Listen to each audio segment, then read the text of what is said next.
Alors nous sommes ici à Nouakchott pour discuter de l'agriculture, le secteur agricole dans la région du Sahel, en particulier dans les 5 pays du G5 Sahel. L'agriculture est bien sûr un secteur extrêmement important pour l'économie sahélienne, à la fois pour les femmes et les jeunes. Pourquoi les femmes? Parce qu'elles sont majoritairement productrices dans les milieux ruraux du Sahel. Et les jeunes, la population sahélienne est extrêmement jeune, en moyenne 65% de la population a moins de 25 ans. Et donc c'est une force de production. L'agriculture reste fortement tributaire, bien sûr, des aléas climatiques. On a très bien vu que les années de sécheresse sont souvent des années de dépression économique dans la région du Sahel, du fait que l'économie sahélienne est fortement dépendante du secteur primaire. L'agriculture, la pêche, l'élevage, les sous-produits de la foresterie sont tous des sources de revenus pour les populations sahéliennes.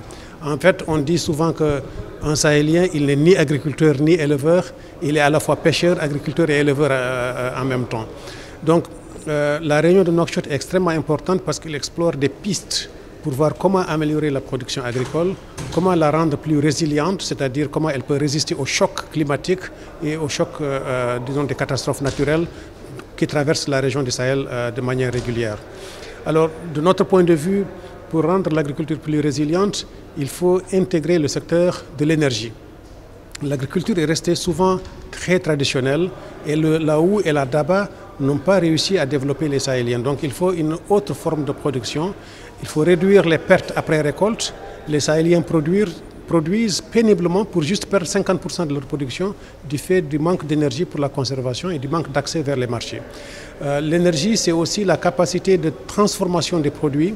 Quand on produit une mangue, quand on produit une tomate, et qu'on produit des oignons et qu'on n'est pas en mesure de les transformer, on les vend en matière brute. Et cette vente en matière brute n'est pas toujours valorisante. Donc un minimum de transformation est nécessaire, un minimum de conservation de ces produits est également nécessaire dans des chambres froides en attendant que le marché soit plus porteur. Donc l'énergie et l'agriculture, l'énergie et l'élevage. Le secteur de l'élevage n'a pas été suffisamment valorisé dans le sens que c'est un élevage souvent contemplatif, ce qui n'est pas mauvais en soi, mais il peut être davantage valorisé. Encore une fois, en fournissant de l'énergie, on peut créer des abattoirs frigorifiques, on peut conserver les produits de la viande, les laits et les autres sous-produits de l'élevage de manière beaucoup plus durable. L'énergie dans le secteur de la pêche, c'est également la conservation des produits périssables. Vous savez, le pêcheur revenant soit du fleuve, soit de la mer, est obligé de consommer son poisson le jour même où il le perd. Donc là aussi, l'énergie permet de conserver ces ressources. Et surtout, les grands investissements sont nécessaires dans des pays côtiers, comme le cas de la Mauritanie, qui est un grand pays producteur de poissons. Donc les infrastructures nécessaires pourraient être construites avec bien sûr suffisamment d'énergie pour la conservation, pour que ces pays-là puissent débarquer leurs poissons, puisqu'ils puissent d'abord savoir quels sont les tonnages qu'ils sont captés sur leur côte, mais également pour qu'ils puissent transformer ces produits avant exportation.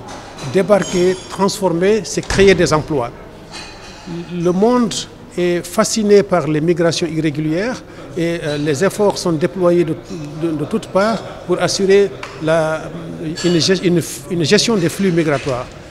De notre point de vue, l'une des meilleures réponses à cette crise migratoire, c'est de créer des emplois locaux, de transformer les produits locaux, de valoriser la production locale de manière à ce que les jeunes restent sur place.